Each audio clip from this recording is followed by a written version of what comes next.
اور بیت المعمور پہ ان کا طواف کرنا اور بیت المعمور پہ اللہ تعالیٰ کی تسبیح و حمد بیان کرنا، تو یہ ساری چیزیں وہ دیکھتے تھے، ان کو یاد آئیں، تو اللہ تعالیٰ نے ان کو حکم دیا. حالانکہ وہ یہ سراندیب علاقہ ہے جی قبلہ سلطانی صاحب، سراندیب جس کو آپ ہند کہتے ہیں، ہندوستان اور سری لنکا کے یہ جو علاقہ ساحلی پٹی، یہاں پہ آدم علیہ السلام کو اتارا گیا تھا. اور پھر ان کو حکم ہوا کہ آپ یہ بے آب و گیاں وادی جس کو ہم عرب کہتے ہیں مکہ، یہاں پہ آپ ان کو جو ہے وہ مبعوث، آپ نے کہا کہ آپ یہاں پہ تشریف لے جائیں. اور وہاں پر اللہ تعالیٰ نے فرشتوں کی مدد سے اور پتھر لائے گئے مختلف پہاڑوں سے، اور یہ جو ہے وہ گھر تعمیر ہوا. تو پھر اللہ تعالیٰ نے انسان کی وہ جو فطرت کے اندر جو ہے وہ اللہ تعالیٰ سے محبت رکھی تھی، اللہ تعالیٰ کے گھر سے محبت رکھی تھی، اس کے اظہار کے لیے اللہ تعالیٰ نے یہ گھر بنایا، جس کو اللہ تعالیٰ نے فرمایا یہ پہلا گھر ہے جو ہم نے انسانیت کے لیے بنایا ہے. تو لہٰذا یہ وہ اتنا اہم ہے کہ ہم ارادہ کرتے ہیں کہ ہم اس کی زیارت کے لیے جا رہے ہیں، اور بے لوث ہو کر اور ایسے دیوانہ وار اپنے آپ کو نذرانے کے طور پہ پیش کرتے ہوئے اپنی جان کو، اپنے مال کو، اپنے وقت کو جو ہے وہ ہم وہاں پر صرف کرتے ہیں، اور اللہ تعالیٰ کی خوشنودی حاصل کرنے کے لیے ایک وحدت کا، اجتماعیت کا، اور کیونکہ آپ دیکھیے نا کہ ہر رنگ کا، ہر نسل کا، ہر زبان بولنے والا وہاں پہ جمع ہوتا ہے، اور صرف ایک ہی مقصد کے لیے جمع ہوتا ہے کہ ہم اللہ وحدہ لا شریک کے لیے یہاں جمع ہوئے ہیں، اور سب ایک ہی جو ہے ان کی زبان پہ ایک ہی نعرہ ہوتا ہے. اور یہ ایک ایسی وحدت کا جو آپ کو کہیں پر سین نہیں نظر آئے گا جیسا آپ کو وہاں نظر آتا ہے، کہ ہر زبان بولنے والا، مختلف زبانیں بولنے والا وہاں پر آپ کو لبیک اللہم لبیک کہتا ہوا نظر آئے گا. اور جو آقا علیہ السلام نے حجۃ الوداع پر فرمایا تھا کہ کسی گورے کو کسی کالے پر، کسی کالے کو کسی گورے پر، کسی اجمی کو کسی عربی پر، کسی عربی کو کسی اجمی پر کوئی فوقیت نہیں، تو وہ آپ کو مثال جو ہے ایک زندہ مثال نظر آتی ہے، اور اتنا وہ پرامن ہوتا ہے. اور یہ بھی ایک معجزہ ہے کہ اتنی ڈائیورسٹی ہونے کے باوجود، ہماری چیزوں کے اندر، معاشرے کے اندر اتنی ڈائیورسٹی ہونے کے باوجود جو ہے مختلف نوع کے، مختلف مزاج رکھنے والے لوگ وہاں جمع ہوتے ہیں، اور وہاں پر جو ہے وہ پتہ بھی نہیں ٹوٹتا، کوئی گملہ بھی نہیں ٹوٹتا، اور پرامن طریقے سے لوگ حج کرتے ہیں. یہ بھی اللہ تعالیٰ کی طرف سے ایک خاص فضل کا، کرم کا جو ہے ہمیں وہ جو ہے اللہ تعالیٰ کی طرف سے پیغام نظر آتا ہے. اور اس میں کوئی شک نہیں ہے کہ پوری دنیا میں جہاں کہیں سے بھی لوگ وہاں جاتے ہیں اور اس عادت کے لیے، اور ہر جو ہے وہ زبان پر صرف لبیک اللہم لبیک کی صدائیں ہوتی ہیں، اور ایک کیفیت بڑی عجیب سی انسان محسوس کرتا ہے، بہت الگ سی ہوتی ہے. یعنی ہم لوگ یہاں پر بیٹھ کر اگر ٹی وی اسکرین پہ دیکھتے ہیں تو ہم بھی اس کو محسوس کرتے ہیں جو یہاں پر ہوتے ہیں. تو وہ جو بالکل قریب ہوتے ہیں، جو سعادت حاصل کرتے ہیں، اس گھر کا طواف کر رہے ہوتے ہیں، چونکہ نارملی آپ بھی ماشاءاللہ یقیناً یہ سعادت حاصل کی ہے، اور بھی جتنے بھی سب کے دل کی یہ خواہش ہوتی ہے. یہ تو نہیں ہے انسان کسی سے پوچھے کہ کون جانا چاہتا ہے، کون جانا چاہتا ہے، یہ تو ہر بندے کی اور مومن کی دل کی یہی خواہش ہوتی ہے. تو عام طور پہ جب ہم عمرہ کے لیے جاتے ہیں تو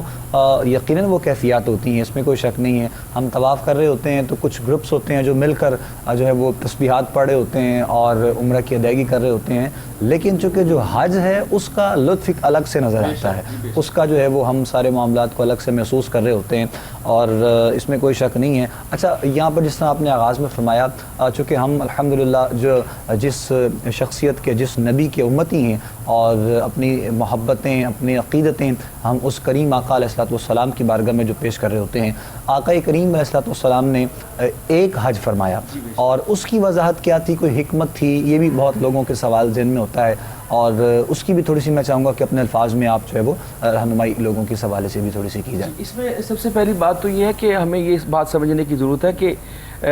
سرکار دو عالم صلی اللہ علیہ وسلم کا جو مکی دور ہے، اس کو علماء نے یہ کہا ہے کہ وہ ایک ایوولوشنری پیریڈ تھا، یعنی ایک ارتقائی عمل تھا، جس کے اندر سب سے پہلے اللہ تعالیٰ کے رسول صلی اللہ علیہ وسلم نے جو فوکس کیا وہ لوگوں کے عقیدے کو درست کیا، یعنی لوگوں کو اسلام کی طرف راغب کیا. اور اس کے اندر صحابہ کے اگر آپ دیکھتے ہیں تو آپ کو نظر آتا ہے کہ نماز کے احکامات نازل نہیں ہو رہے اس دور میں، زکوٰۃ کے احکامات نازل نہیں ہو، کیونکہ وہاں پہ ایک ریاست بھی موجود نہیں تھی اسلامی، لہذا بہت سارے قوانین جو ہیں وہ آپ کو وہاں نظر نہیں آتے. لیکن جیسے ہی آقا علیہ السلام نے مدینہ ہجرت فرمائی اور ایک ریاست مدینہ کا قیام کیا، اور ایک کانسٹیٹیوشنل، ایک میثاق، جس کو آپ کہتے ہیں میثاق مدینہ کہتے ہیں، وہ ایک قائم ہو گیا، تو جب ایک بطور ریاست اسلام قائم ہو گیا تو اس وقت اللہ تعالیٰ نے یکے بعد دیگرے جو ہے وہ احکامات نازل کرنا شروع کر دیے. تو مکی دور جو ہے وہ آپ کا ارتقائی ایوولوشنری پیریڈ ہے، اور جو مدنی دور ہے وہ ریولوشنری انقلابی پیریڈ ہے. تو حضور اکرم صلی اللہ علیہ وسلم اگر آپ دیکھتے جائیں کہ 2 ہجری کے اندر جو ہے وہ نماز کے روزے کے اور زکوٰۃ کے احکامات جو ہیں وہ نازل ہو رہے ہیں ابتدائی طور پر، اور بعد میں پھر آپ کو پتہ ہے کہ غزوہ بدر ہوتا ہے، پھر احد ہوتا ہے، پھر اس کے بعد جو ہے آپ خیبر ہوتا ہے، پھر حدیبیہ ہوتا ہے. تو آپ دیکھیے کہ سرکار دو عالم صلی اللہ علیہ وسلم جب 3 سال تک مدینے سے دور رہے مکہ سے، تو صحابہ کے ذہن میں بھی تھا کہ ہم نے جانا ہے اور ہم نے جو ہے وہاں پر ہم عمرہ کرنے کی سعادت حاصل کرنا چاہتے ہیں، اور ظاہر ہے وہاں پہ ان کی رشتہ داریاں بھی ہیں، وہاں پہ ان کا بچپن گزرا، ان کی جوانیاں گزری صحابہ کی، تو ان کا بھی جی چاہتا تھا، لیکن حالات نے ساتھ نہیں دیا اور حدیبیہ تک یہ معاملہ پہنچتا ہے اور سب صحابہ عرض کرتے ہیں کہ ہم نے جانا، اور آپ جانتے ہیں کہ ان کو پھر وہاں سے نہیں جانے دیا گیا اور ایک حدیبیہ کا ہوا کہ ہم نے نہیں جانا. تو پھر فتح مکہ ہوتا ہے 8 ہجری کو جب فتح مکہ ہو جاتا ہے، تو اس وقت بھی سرکار دو عالم صلی اللہ علیہ وسلم جو ہیں وہ واپس لوٹ آتے ہیں. یعنی یہ رمضان کا واقعہ اور پھر آپ واپس آ جاتے ہیں، اور اس کے بعد اگلے سال حج کا جو فرض ہونا، اس سے پہلے زمانہ جاہلیت میں بھی حج تھا لیکن اس کے مناسک ایسے نہیں تھے. یعنی کچھ چیزیں تھیں جس کو اللہ تعالیٰ نے قرآن پاک فرمایا الحج شہر معلومات، یعنی اللہ تعالیٰ نے بھی کہا کہ حج کے مہینے معلوم ہیں. مطلب یہ ہے کہ جو چیزیں پہلے سے تھیں ان کو اللہ تعالیٰ نے ویلیڈیٹ کیا ہے، لیکن بہت ساری اس کے فرق تھا. مثال کے طور پہ قریش مکہ جو ہے وہ عرفات میں نہیں جاتے تھے، یعنی جو رکن اعظم ہے اس میں نہیں جاتے تھے. وہ کہتے تھے کہ یہ جو باہر سے لوگ آنے والے ہیں ان کے لیے، ہم تو قریشی ہیں، ہم مکہ کے رہنے والے ہیں، ہمارے لیے نہیں ہے، ہم تو نیٹو لوگ ہیں، تو ہمارے اوپر یہ کنڈیشن نہیں ہے. تو وہ مزدلفہ سے ہی واپس آ جاتے تھے، وہ جو ہے وہاں پر نہیں جاتے. تو اللہ تعالیٰ نے اس کو عرفات کو ہے وہ رکن اعظم قرار دیا کہ تم نے وہاں ضرور جانا ہے. تو اس طرح کی بہت ساری چیزیں جو تھیں وہ آپ جانتے ہیں کہ حج کے مناسک میں شامل نہیں تھی، تو اللہ تعالیٰ نے ان کو شامل فرمایا. اور حضرت ابوبکر صدیق کو آقا علیہ السلام نے جو ہے اس وقت امیر حج بنا کر آپ واپس تشریف لے آئے، اور بے شمار صحابہ نے اس وقت حج کیا. لیکن اگلے سال پھر آقا علیہ السلام نے جو ہے وہ صحابہ کے ساتھ مل کر مدینے سے آپ ٹریول کرتے ہیں اور آپ نے وہ حج کیا ہے. اس لیے حضور اکرم صلی اللہ علیہ وسلم کی زندگی میں یہ ایک ہی حج رہا، کیونکہ اس کے بعد آقا علیہ السلام اس دنیا سے جو ہے وہ ظاہری طور پہ پردہ فرما گئے تھے. تو اس لیے حضور کی زندگی میں اور موقع نہیں ملا، اس لیے آقا علیہ السلام نے حج نہیں کیا. اور یہ بھی ایک میں بتانا چاہتا ہوں کہ حضور اکرم صلی اللہ علیہ وسلم نے یہ جو فرمایا کہ حج ایک دفعہ ہی فرض ہے، تو جو شخص ایک مرتبہ بھی کرتا ہے تو وہ اس کی ایک دلی تسکین ہو جاتی ہے کہ دوسری مرتبہ کرنا تو سنت بھی نہیں ہے، کیونکہ آقا علیہ السلام نے بھی نہیں کیا تو اس کی بھی وہ جی لوگوں کے دل میں یہ بھی خیال ہوتا ہے کہ سرکار نے ایک مرتبہ حج فرمایا ہے تو ایک دفعہ اگر ہو جائے تو ٹھیک ہے. تو یہ لوگوں کے دل میں ایک جو ہے نا وہ اس کو بٹھا لیا جاتا ہے. تو میں نے چاہا کہ اس کی بھی وضاحت تھوڑی سی اس حوالے سے ہو جائے تاکہ جو ہمارے دیکھنے والے ہیں سننے والے ہیں ان کے لیے تھوڑی سی آسانی ہو سکے. اور خوبصورت ماشاءاللہ گفتگو بھی ہے اور موضوع بھی یقیناً ہے، اور سعادت بھی یہ خوبصورت ہوتی ہے جس کو حاصل ہوتی ہے. خواہش تو سب کی ہوتی ہے لیکن کچھ بقیہ معاملات کو بھی دیکھنا ہوتا ہے. اور اگر ہم بات اس سال کی کریں تو موسٹ ایکسپینسو جو ہے وہ ہم دیکھنے میں آیا ہے، سننے میں آیا ہے کہ جو ہے وہ ایک بجٹ کے حوالے سے، یعنی جس دورہ رسالت مآب کی بات جناب قبلہ رخصہ فرما رہے ہیں، اور جو کہا گیا کہ حج بڑی مشقت کا نام ہے، بڑی محنت کا نام ہے اور بڑی جد و جہد کے بعد یہ سعادت حاصل ہوتی ہے. تو یہ سارے چیزیں کہنے کا مقصد کیا تھا، اس پر بھی بات کرتے ہیں. جناب علامہ شعیب شفیق سیالوی صاحب کی جانب بڑھوں گا. میں چاہوں گا آپ بھی گفتگو کا آغاز فرمائیے گا اور شامل ہو جائیے ہماری اس گفتگو میں. بسم اللہ کیجیے علامہ صاحب. بسم اللہ الرحمن الرحیم. وَلِلَّهِ عَلَى النَّاسِ حِجُّ الْبَيْتِ مَنِ اسْتَطَاعَ إِلَيْهِ سَبِيلًا. محترم سلطانی صاحب، آپ کا میں شکریہ ادا کرتا ہوں، پوری کوہ نور ٹیم کا شکریہ ادا کرتا ہوں جنہوں نے مجھے اس خاص پروگرام میں حاضری کا شرف بخشا. اور اللہ تعالیٰ سے بھی یہی دعا ہے اللہ تعالیٰ ہماری آج کی یہ حاضری اپنی بارگاہ میں قبول فرمائے. سامعین و ناظرین اور خصوصاً حج پہ جانے والے حضرات نہایت ہی خوش قسمت ہیں جن کو اللہ تعالیٰ نے یہ سعادت بخشی ہے، اور اللہ اور اس کے رسول صلی اللہ علیہ وآلہ وسلم کی طرف سے زندگی میں ایک بار اس آدمی پر حج فرض ہے جس کو اللہ تعالیٰ نے توفیق بخشی ہے. من استطاع الیہ سبیلا. لیکن حج اس کا قبول ہے جو آدمی، جس طرح کے حدیث پاک کے الفاظ ہیں، فلم یرفس ولم یفسق راجع کیوم ولدتہ امہ، حضور علیہ الصلوۃ والسلام او کما قال علیہ الصلوۃ والسلام، حضور علیہ الصلوۃ والسلام نے فرمایا کہ جو آدمی حج اس طرح کرتا ہے کہ وہ فسق و فجور سے، بیہودہ بات سے، لغو بات سے خالی ہو، اور وہ آدمی بغیر کسی گناہ کے وہ حج کر کے واپس آتا ہے، تو وہ اس طرح ہوتا ہے جس طرح آج اس کی ماں نے اسے جنا ہو۔ تو حج اصل میں یہ ہے، جس طرح کہ قبلہ مفتی صاحب ڈاکٹر صاحب فرما رہے تھے کہ حج کا معنی ہے ارادہ کرنا، رب کے گھر کا طواف کرنا، صفا و مروہ کی سعی کرنا، اس کا ارادہ سارا، یہ ایک اپنی جگہ پہ یہ بھی ارادہ ہے۔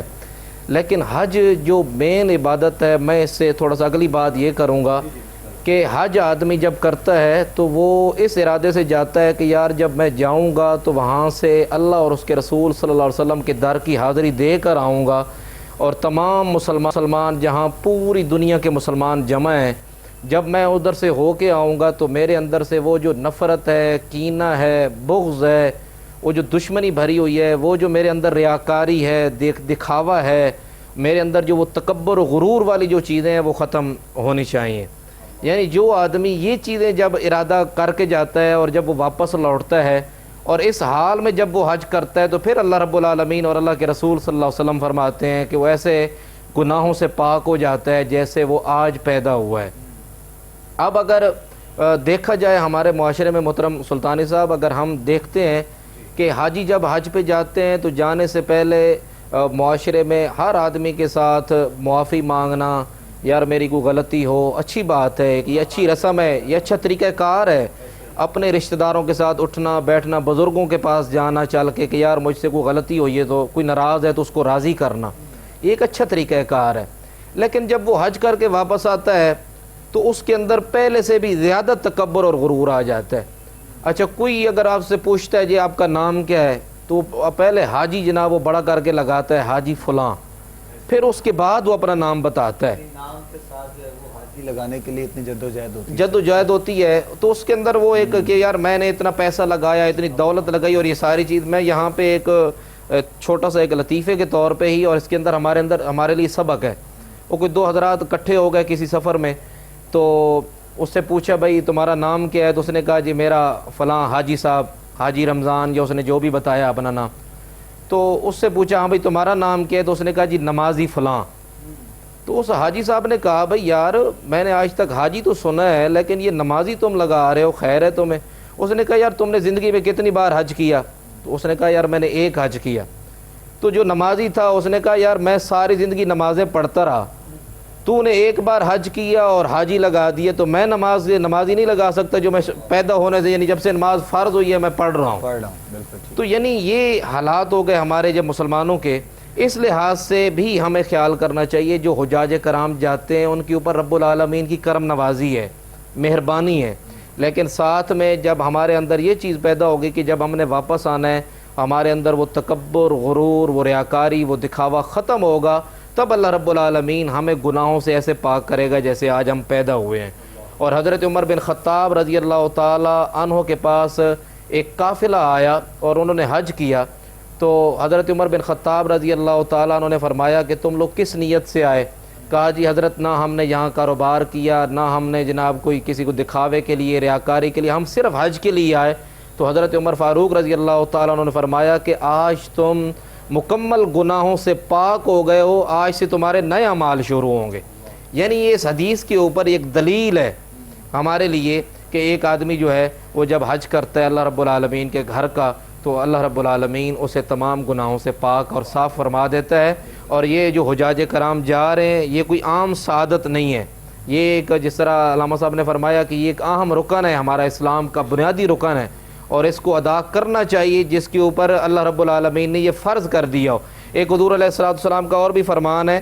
حضور نے فرمایا کہ جس آدمی کے اوپر حج فرض ہو جائے وہ فوراً حج کرے، یعنی یہ نہ سوچے کہ میں اگلے سال جاؤں گا، اس سے اگلے سال جاؤں گا،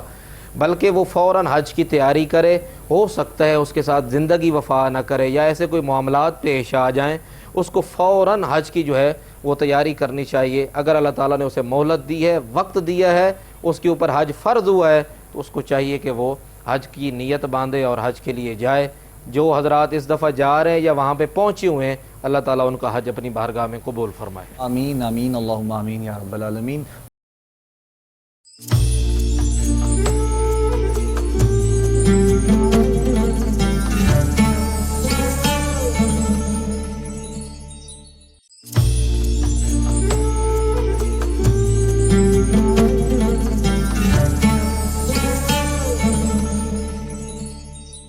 خوبصورت گفتگو جاری ہے جی ماشاءاللہ حج کے حوالے سے، اور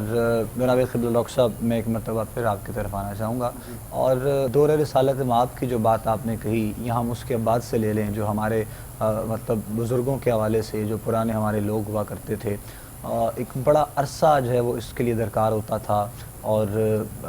کئی مہینے سفر میں یہ لوگ رہتے تھے، اور اس کے بعد ایک بہت بڑی سعادت کے بعد اللہ کے گھر کا طواف، وہاں کی زیارت، پھر یہاں کے لوگوں کو مل کر جانا، یہ سارے معاملات موجودہ اعتبار سے اگر بات کی جائے تو آسائشیں ہیں، یعنی جدید دور آ چکا ہے، ٹیکنالوجی بہت جدید ہو چکی ہے، اور سفر جو ہے وہ ہواؤں کا ہو گیا، اور بہت گھنٹوں کے بعد جو ہے وہ ہم لوگ وہاں پہنچ جاتے ہیں، ساری چیزیں ہم لوگ مانتے ہیں۔ لیکن جیسے جیسے زندگی بڑھ رہی ہے، وقت گزر رہا ہے، دنیاوی تمام معاملات آگے بڑھ رہے ہیں، اس دفعہ جو حج کے بجٹ کے حوالے سے اگر ہم تھوڑی سی بات کریں، یعنی ایک بہت بنیادی رکن ہمارا، اور خاص طور پر جس طرح وہ کہتے ہیں کہ ایک وہی گھر ہے، ایک وہی در ہے جہاں پر انسان جا کر اپنے رب سے یہ گفتگو کرتا ہے، اپنے رب سے باتیں کرتا ہے، رب کے حبیب کے گھر جاتا ہے، اپنے التجائیں، اپنی خواہشات ہم پیش کرتے ہیں۔ تو وہ فائنینشلی اگر ہم بات کریں تو بہت زیادہ اس دفعہ دیکھنے میں آیا ہے کہ بہت بڑی تعداد تھی، 1 لاکھوں روپے تک جو ہے وہ 1 ملین کراس کر گیا جو ہے وہ ایک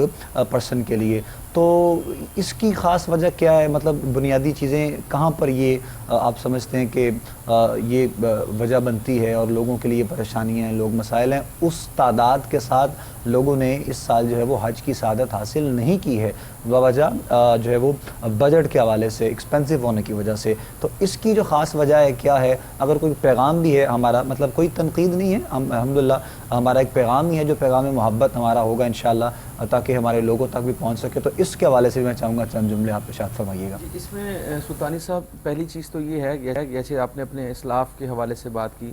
تو اللہ تعالیٰ نے استطاعت کی بات کی ہے۔ تو استطاعت ہوتی ہے آپ کی کیپیبلٹی، آپ کی کیپیسٹی، آپ کی اہلیت۔ تو سابقہ اگر ادوار کی بات کریں تو اس کے اندر آپ کی جو ہے نا فزیکلی آپ کا فٹ ہونا بڑا ضروری تھا۔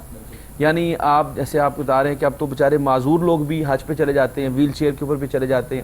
لیکن اس وقت کیونکہ پیدل سفر ہوتا تھا، یا چند ہمارے پاس سواریاں ہوتی تھیں، اونٹ کی سواری ہو گئی، گھوڑے کی سواری ہو گئی، اس طرح کی سواریاں، تو ان کے اوپر سفر ہوتا تھا، تو وہ پھر مہینوں کے اندر طویل ہوتا تھا۔ تو اس کے لیے انسان کا فزیکلی طور پہ ٹھیک ہونا ضروری، جیسے علامہ صاحب فرما رہے تھے کہ جیسے ہی انسان کے اوپر حج فرض ہو تو اس کو وہ کرنا چاہیے، اسی سال وہ حج کرے۔ تو اگر اس چیز کو آپ مد نظر رکھیں تو فائنینشلی اتنی پرابلم نہیں تھی جتنی فزیکلی انسان کو فٹ ہونے کی ضرورت تھی۔ آج کا دور میں کیونکہ فائنینشلی طور پہ استطاعت، وہی آپ جو بات کر رہے ہیں، بڑی معذرت سے ایک جملہ بس میں ایڈ کرنا چاہ رہا ہوں۔ پہلے جب ہم سنتے تھے یا دیکھتے تھے تو سب سے پہلا جملہ یہ ہوتا تھا کہ یار اس کی عمر نہیں ہے، مطلب وہ کہتے ہیں نا جوانی کا حج ہے، وہ ہم سنتے آ رہے ہیں بچپن سے، لوگ کہتے ہیں کہ حج تو جوانی کا ہے، تو اب تو معاملہ الٹ ہو گیا سارا۔ جی ایسے ایک اس میں ایک یہ بھی بات ہے، جس طرح ابھی اسی حدیث کی طرف کہ ہمیں فوراً حج کرنا چاہیے، یعنی جس کی استطاعت ہے وہ کرے۔ اب رہ گیا معاملہ کیونکہ اس مہنگائی کے دور میں واقعی یہ بہت بڑا المیہ ہے ہمارے لیے کہ بہت سارے لوگ جو ہیں، اس بار تو پاکستان کی اگر بات کی جائے تو جو سرکاری کوٹا تھا وہ واپس کرنا پڑا ہے، کیونکہ اتنے لوگوں کے پاس کیپیسٹی نہیں تھی کہ لوگ جو ہے وہ حج پہ جا سکیں۔ تو یہ ایک بدقسمتی ہے، کیونکہ اس کو آسان بنانا چاہیے، کیونکہ اگر ہم دیکھتے ہیں دیگر ممالک کی طرف، ایون کہ جو غیر مسلم ممالک ہیں وہاں پر بھی جو مسلمان ہیں ان کے لیے بھی آسانی ہے کہ وہ حج پر جاتے ہیں۔ ہمارے ساتھ انڈیا کی مثال موجود ہے کہ وہاں پر زیادہ ہم سے بہتر ان کو آسائشیں بھی ملتی ہیں اور وہ بہتر طریقے سے جا سکتے ہیں۔ تو یہ اس حوالے سے ہمیں سوچنے کی ضرورت ہے کہ یہ ہمارے پاس، اور دوسری بات یہ ہے کہ صرف ثواب کی نیت نہیں ہونی چاہیے حج کے لیے، آپ عمرے پہ بھی جا سکتے ہیں، ضروری نہیں ہے کہ آپ نے حاجی ہی کہلانا ہے۔ اگر آپ کے پاس استطاعت نہیں تو اللہ تعالیٰ آپ سے سوال نہیں کرے گا۔ مثال کے طور پہ میں ان لوگوں کو کہنا چاہ رہا ہوں جن کے پاس اتنے پیسے نہیں بن پائے یا نہیں بن پا رہے کہ وہ حج پہ چلے جائیں، تو اللہ تعالیٰ نے تو آپ کو استطاعت کے حوالے سے کیا، یعنی اگر سرکاری حج جو ہے وہ 1 ملین سے اوپر چلا گیا ہے اور جو پرائیویٹ حج ہے وہ میرے خیال ہے 2 ملین کے قریب یا 2 ملین سے بھی اوپر چلا گیا. تو اس میں یہ ہے کہ اگر آپ کے پاس اتنی فائنینشیل جو ہے وہ اسسٹنس موجود نہیں ہے تو پھر آپ کو اس میں پریشان ہونے والی بات نہیں ہے کہ اللہ تعالیٰ کے ہاں کوئی آپ کسی حوالے سے جو ہے، میں صرف آپ کو یہ تسلی دے رہا ہوں کہ ایسی کوئی بات نہیں ہے کہ اللہ تعالیٰ ہم سے کوئی ناراضگی کا اظہار کرے گا. ظاہر ہے جس کے اوپر اس کی استطاعت نہیں ہے وہ اس پہ جانے کے لیے اللہ تعالیٰ نے اس کو مجبور نہیں کیا، بلکہ آقا علیہ السلام نے یہی فرمایا کہ جس کو کسی جابر اور ظالم حکمران نے نہ روکا اور وہ حج پر نہ جائے تو پھر وہ میری طرف سے، ہماری طرف سے وہ یہودی مرے یا نصرانی مرے، ہمارا اس کے ساتھ کوئی تعلق نہیں ہے. تو لہٰذا جان بوجھ کر اگر کوئی حج پہ نہیں جاتا تو اس کے اوپر یہ حدیث ویلڈ آتی ہے. لیکن اگر کسی کے بعد اتنے آسائش نہیں ہے یا اس کے پاس فزیکلی اتنی اس کے پاس اپروپریٹ چیزیں موجود نہیں ہے کہ وہ حج پہ جا سکے تو اس کے اوپر حج فرض ہی نہیں ہے. اب ایک یہ بات ہو گئی. دوسری بات جو ہے وہ بڑی اہم ہے اس حوالے سے،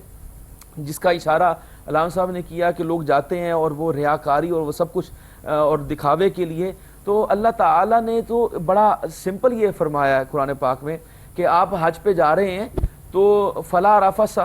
ولا فسوق ولا جدال فی الحج، کہ آپ نے جاتے ہوئے کوئی اپنی نفسانی خواہشات کا جو ہے وہ اظہار نہیں کرنا، آپ نے اس کے اندر کوئی جنگ و جدل نہیں کرنا، کوئی لڑائی جھگڑا نہیں کرنا، اور آپ نے کسی قسم کا جو ہے اسی حوالے سے کوئی فسق و فجور کا آپ نے معاملہ نہیں کرنا. اور حضور اکرم صلی اللہ علیہ وسلم کی دوسری ایک حدیث اس سے جو ہے وہ ویلیڈیٹ ہوتی ہے کہ آقا علیہ السلام نے فرمایا جس کی زبان اور ہاتھ سے دوسرا حاجی جو ہے وہ محفوظ رہا تو اس کا حج قبول ہوگا، اس کو حج مبرور کا ثواب ملے گا. اور اس لیے اللہ تعالیٰ نے اس کو زندگی میں ایک بار رکھا ہے کہ یہ بڑا ڈیفیکلٹ جاب ہے، کیونکہ آپ کو وہاں پر بہت سارے مسائل کا سامنا کرنا پڑتا ہے، بہت سارے مسائب کا. آج بھی حالانکہ فیسلٹیز تو بہت زیادہ ہیں، سہولیات ہیں، تب بھی آج بھی لوگوں کو وہاں پہ بہت زیادہ، کیونکہ تعداد بہت زیادہ بڑھ گئی ہے، لہٰذا کوئی نہ کوئی ایسی ٹربل یا مشکل رہتی ہے اس حاجیوں کو. اس حوالے سے آقا علیہ السلام نے اس پہ صبر کرو، اس کے اوپر صبر کرو گے اور اپنے آپ کو اپنے استقامت شو کرو گے، اپنی زبان سے اور اپنے ہاتھ سے دوسرے مسلمانوں کو محفوظ رکھو گے، تب تمہیں حج مبرور کا ثواب ملے گا. اور یہ سلطانی صاحب 2 ایسے موقع ہیں یا 2 ایسے معاملات ہیں جن کے اوپر آقا علیہ السلام نے فرمایا کہ وہ ایسے پاک ہو جاتے جیسے ابھی ماں کے پیٹ سے ابھی اس نے جنم لیا ہے. ایک وہ شخص جو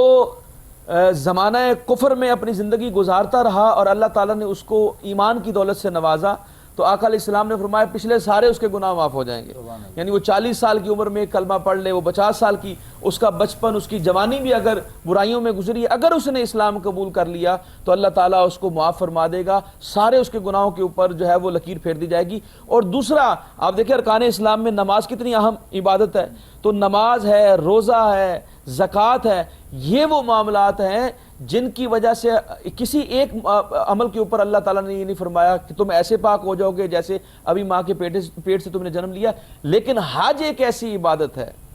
کہ جس کی وجہ سے اللہ کے رسول صلی اللہ علیہ وسلم نے فرمایا کہ جو شخص حج مبرور کر لیتا ہے، یعنی وہ جو اس کی مناسک ہیں ان کو طریقے سے ادا کر لیتا ہے اور جو کنڈیشنز اللہ اور اس کے رسول نے بتائی ہیں ان کو فلفل کرتا ہے، ان کو مکمل کرتا ہے، تو وہ ایسے پاک ہو جاتا ہے جیسے وہ اس نے ماں کے پیٹ سے ابھی جنم لیا ہے. اس کے سارے صاحب کا گناہ معاف ہو جائیں گے. اور صحابہ نے پوچھا یا رسول اللہ کتنے گناہ معاف؟ آقا علیہ السلام نے فرمایا سمندر کی جھاگ کے برابر بھی ہوں گے تو وہ سارے اس کے اوپر قلم پھیر دی جائے گی. وجہ کیا ہے؟ اس لیے علماء نے کہا یہ اعمال کی نشات ثانیہ ہے، یعنی یہ ایسے ہی ہے جیسے انسان نے ابھی نیا جنم لیا ہے. تو جب بندے کو اتنی بڑی خوشخبری ملے اور کہ اس کے گناہ معاف ہو جائیں تو اس کے اندر تکبر، اس کے اندر رعونت اور اس کے اندر ریاکاری کہاں رہ جائے گی؟ اگر اس نے اس نیت سے حج کیا ہے کہ اللہ تعالیٰ جو ہے اس کے حج کو قبول کر لے تو پھر اس کو حاجی لکھوانے کی ضرورت نہیں پڑے گی، اللہ تعالیٰ کے ہاں وہ حاجی لکھا جا چکا ہے. اچھا 2-3 چیزیں اس میں اور بھی ہیں جس طرح آپ نے پہلے ڈسکس کیا اور آپ نے خود ہی وضاحت کی اس بات کی کہ ایک تو استطاعت کے معاملات ظاہر ہے جب تک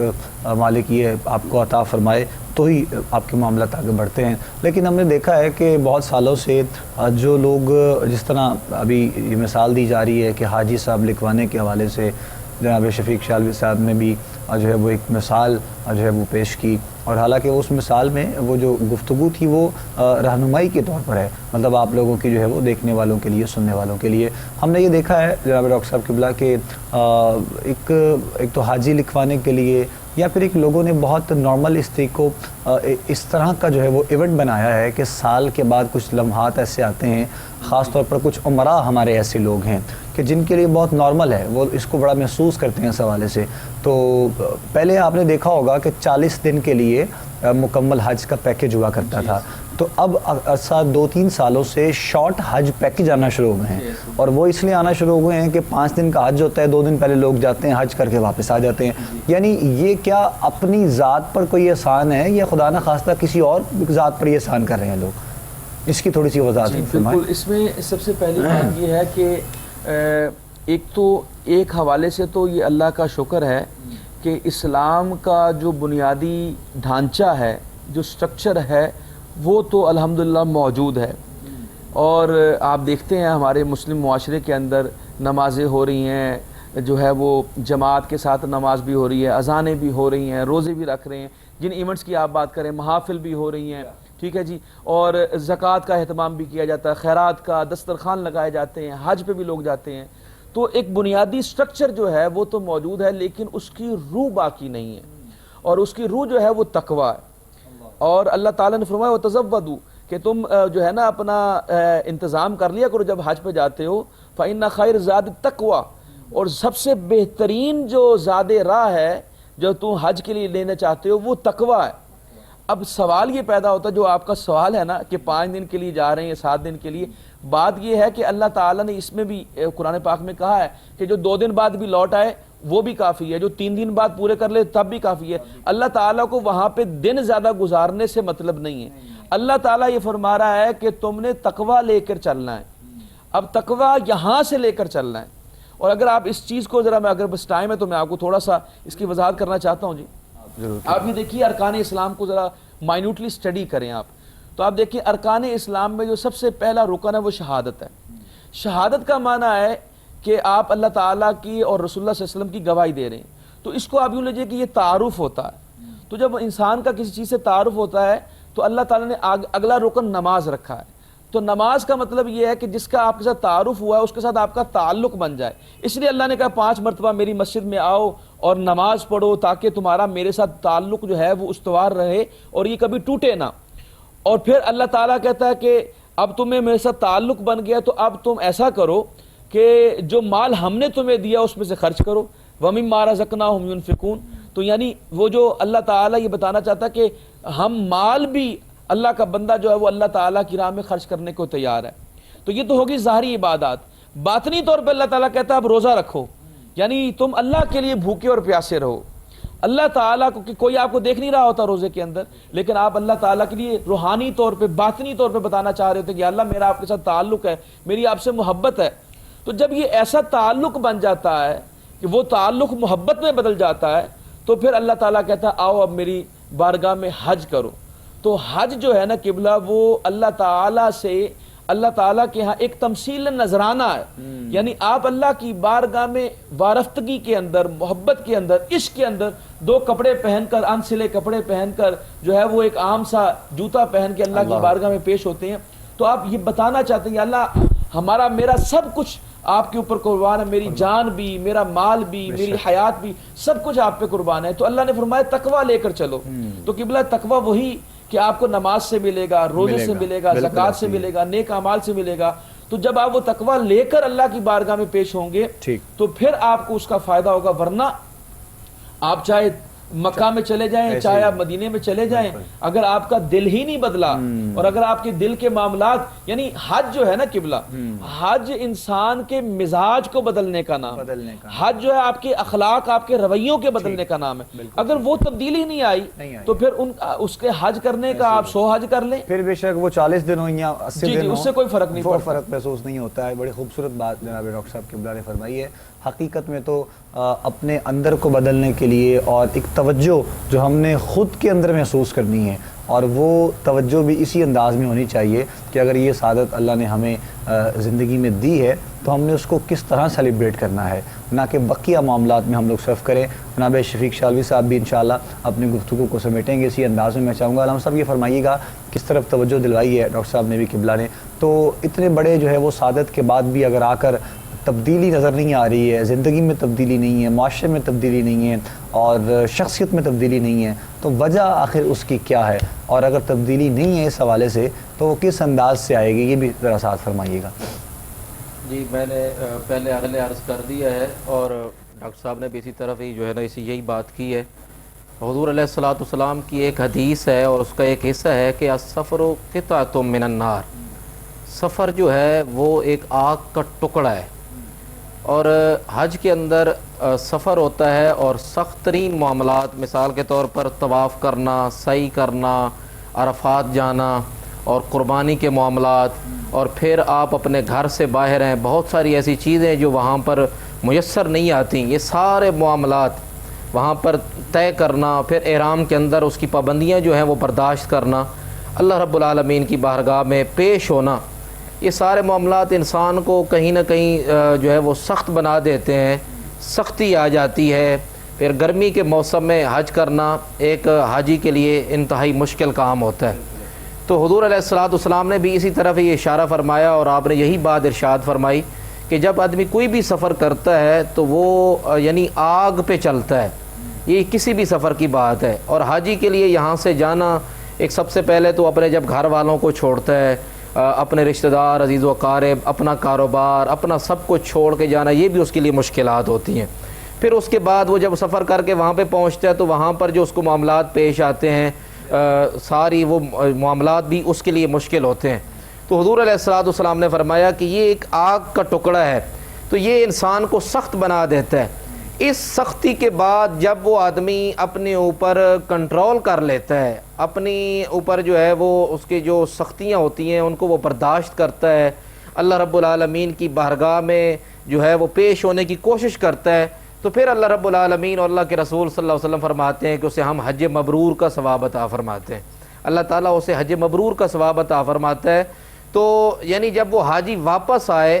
تو اس سے یہ سبق حاصل کر کے آئے کہ یار جب میں اللہ کی بارگاہ میں پیش ہوا، یعنی سٹارٹ میں ہی، شروع میں ہی، جیسے علامہ صاحب نے فرمایا کہ تقوی جو ہے یہ بڑا ضروری ہے، اللہ رب العالمین کا ڈر اس کے سینے میں موجود ہونا چاہیے، اور اللہ کے رسول صلی اللہ علیہ وسلم کی محبت ہونی چاہیے، اور وہ یہ ارادہ لے کر جائے کہ میں جب حاجی بن کے آؤں گا تو میں لوگوں کو بتاؤں گا کہ سختیاں برداشت کرنے کے بعد بھی انسان کو معتدل رہنا چاہیے، نرم مزاج رہنا چاہیے۔ حالانکہ دیکھا یہ جاتا ہے کہ میں نے پہلے کہا کہ تکبر اور غرور آنے کے ساتھ ساتھ حجاج کرام جو واپس آتے ہیں ان کے اندر سختی آ جاتی ہے۔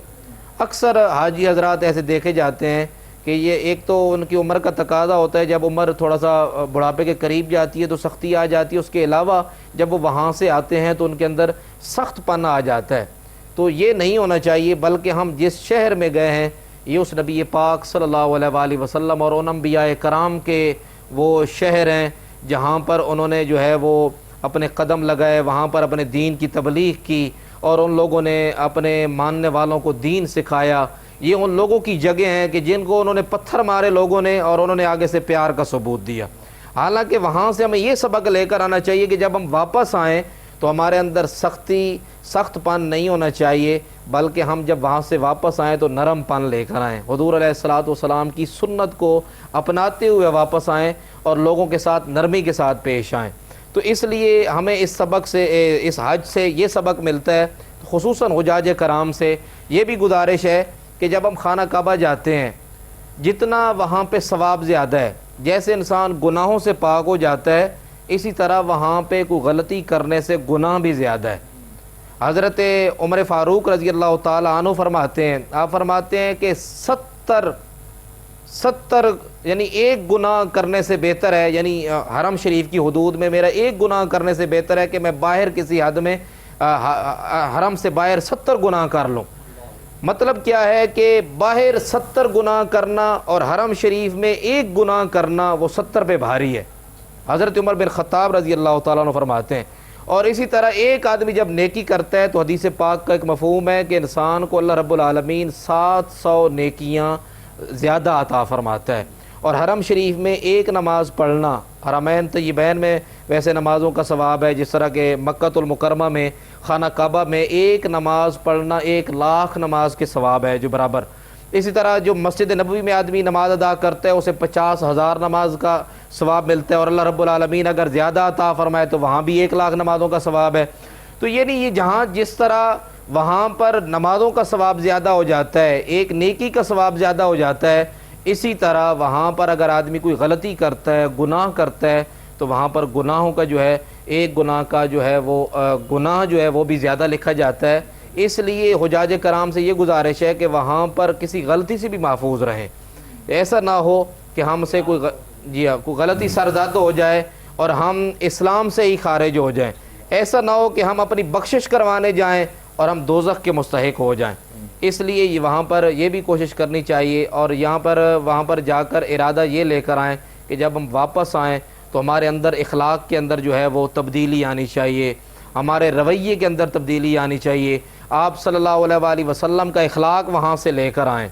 وہاں پر ہم جب جائیں تو ہم یہ نیت بنا کر آئیں کہ ہم جب واپس آئیں گے تو آپ صلی اللہ علیہ وآلہ وسلم کی سنت پر عمل پیرا ہوں گے۔ کہ آپ بھی پیغام 2-3 جملوں میں آج کی تمام ہماری گفتگو کے حوالے سے ضرور فرمائیے گا۔ جی بس یہ ہے جس طرح کہ ابھی فرما رہے تھے علامہ صاحب کہ وہاں پر کوئی گناہ نہ ہو جائے، ظاہر ہے حرم کے اندر احرام کی پابندیاں ہیں، تو ان کو آپ دیکھیے کہ حاجی کے اوپر کچھ لوگوں کو معلوم نہیں ہے کہ حاجی کے اوپر قربانی نہیں ہے، قربانی واجب نہیں ہے حاجی کے اوپر۔ تو یہ جو قربانی ہم وہاں پر دیتے ہیں وہ قربانی نہیں ہوتی، وہ دم ہوتا ہے۔ جب ہم کہتے ہیں نا کہ حلق سے پہلے آپ کو وہ چٹ دے دیتے ہیں کہ فلاں وقت پہ آپ کی وہ قربانی ہو جائے گی، وہ قربانی نہیں ہوتی بلکہ وہ دم ہوتا ہے کہ خدا نہ خواستہ کوئی نہ کوئی ایسی غلطی ہم سے ہو جائے، کیونکہ آپ نے اگر ایک بال بھی توڑ لیا جان بوجھ کے احرام کی حالت میں تو ایک بال کے بدلے آپ کو ایک دم دینا پڑے گا، یعنی ایک قربانی دینی پڑے گی۔ تو لہٰذا وہاں پر ہم وہ دم دیتے وہ اسی چیز کا کفارہ ہوتا ہے کہ ہم سے کوئی غلطی کوتاہی جان بوجھ کر نہیں بلکہ ہمیں معلوم نہ ہو اور غلط فہمی میں ہم سے کوئی گناہ ہو گیا تو ہم اس سے بھی محفوظ رہیں۔ یہ ایک پیغام ہو گیا۔ اور دوسری بات یہ ہے کہ آپ دیکھیے کہ حج ہے کیا؟ حج قبلہ اصل میں تو دیکھیں نا کہ اللہ تعالیٰ فرماتا ہے ان الصفا والمروۃ من شعائر اللہ، کہ صفا اور مروہ میری نشانیوں میں سے ہیں۔ تو وہاں پہ ہم وہ نشانیاں دیکھنے جاتے ہیں، ان صابروں کی، حضرت اسماعیل علیہ السلام کی قربانی دیکھنا جاتے ہیں، ابراہیم علیہ السلام کی قربانی دیکھتے ہیں، ہم حضرت ہاجرہ کی، وہ مینا میں جاتے ہیں، وہاں پہ جو مناسک دیکھتے ہیں کہ کنکریاں مار رہے ہیں وہ شیطان کو۔ تو وہ سارا جو پروسیس ہے اگر آپ دیکھتے ہیں تو وہ اللہ کے بندوں کی یاد کا نام ہے، جنہوں نے اپنی زندگی اپنا کریکٹر شو کیا، جنہوں نے اللہ تعالیٰ نے اگر ان کے اوپر کوئی آزمائش ڈالی تو اللہ تعالیٰ کی اس آزمائش کے اوپر انہوں نے صبر کیا اور اس کو جھیلا۔ تو ہمیں ایز اے مسلمان یہ دیکھنا چاہیے کہ جب ہم وہاں پر گئے ہیں تو ہم نے کون سا کمال کر دیا۔ اللہ کا فضل ہے کہ آپ حج پہ چلے گئے ہیں، آپ عمرے پہ چلے گئے ہیں، اللہ نے آپ کو بلا لیا ہے، اس رسول اللہ صلی اللہ علیہ وسلم نے آپ کو بلا لیا ہے۔ تو اس طرح سوچئے کہ اللہ تعالیٰ نے ہمارے اوپر یہ کرم فرمایا ہے کہ ہمیں اللہ تعالیٰ نے اپنی بارگاہ میں بلایا ہے، تو ہمیں یہ سیکھنے کا موقع ملا ہے کہ اللہ کے بندوں نے زندگی کیسے گزاری ہے۔ تو حج نام اللہ تعالیٰ کی نشانیوں کو یاد کرنے کا ہے، وہ نشانیاں جو اللہ تعالیٰ کے بندوں نے قربانیاں دے کر جو ہے وہ حاصل کی ہیں۔ تو اس لیے اپنے اندر اس طرح کی تبدیلی لائیں کہ آپ کے اندر جب آپ جائیے تو جب آپ لوٹیں تو آپ کے اندر اس تقوی کا حصول زیادہ ہو کہ ہم وہاں سے بہتر مسلمان بن کر آئے ہیں۔ اگر یہ تبدیلی ہے تو بالکل جائیے، ورنہ ایک صحیح ہے کہ آپ نے ایک سیر سپاٹا کیا، ایک جیسے آپ بات کر رہے تھے کہ ہم جیسے ایک ایونٹ کو منانے کے لیے گئے ہیں تو بس وہ ایونٹ سے بڑھ کر کچھ نہیں رہے گا۔ اس کے اندر جب تک وہ اللہ کا تعالیٰ کی طرف سے اخلاص نہیں ہوگا اور اللہ تعالیٰ سے اور اس کے رسول سے محبت نہیں ہوگی، وارفتگی نہیں ہوگی، تو وہ ایک عبث فعل آپ کا کہلائے گا۔ بہت شکریہ۔ ہمارے آج کے پروگرام کا وقت ناظرین محترم جو ہے وہ ہو چکا ہے، اور دونوں شخصیات نے گفتگو حج کے حوالے سے بہت خوبصورت انداز میں کی ہے۔ دعا کرتے ہیں کہ مالک کائنات توفیق عمل ہم سب کو عطا فرمائے، اور جو اس سعادت کے لیے جا چکے ہیں یا جو ابھی جا رہے ہیں، مالک کائنات ان سب کے لیے آسانیاں پیدا فرمائے، اور صحیح معنوں میں حج کے تمام جو ہے وہ احکام کو مکمل کرتے ہوئے یہ سعادت حاصل کرنے کی توفیق عطا فرمائے۔ میں شکریہ ادا کرنا چاہوں گا ڈاکٹر صاحب قبلہ، آپ کا بھی بہت شکریہ، آپ تشریف لائے، اور جناب علامہ شعیب شفیق صاحب سیالوی صاحب آپ کا بھی بہت شکریہ، ہمارے آج کے پروگرام میں آپ تشریف لائے۔ انشاءاللہ آپ سے ملاقات ہوتی رہے گی، اور اب نیکسٹ میں جب پروگرام میں ملاقات ہوگی انشاءاللہ تو یقیناً ایک نیا دن ہوگا، ایک نیا موضوع ہوگا۔ اپنے میزبان ابوبکر سلطانی کو، کوہ نور ٹی وی کی پوری ٹیم کو اجازت دیجیے، دعا میں یاد رکھیے گا۔ السلام علیکم ورحمۃ اللہ وبرکاتہ۔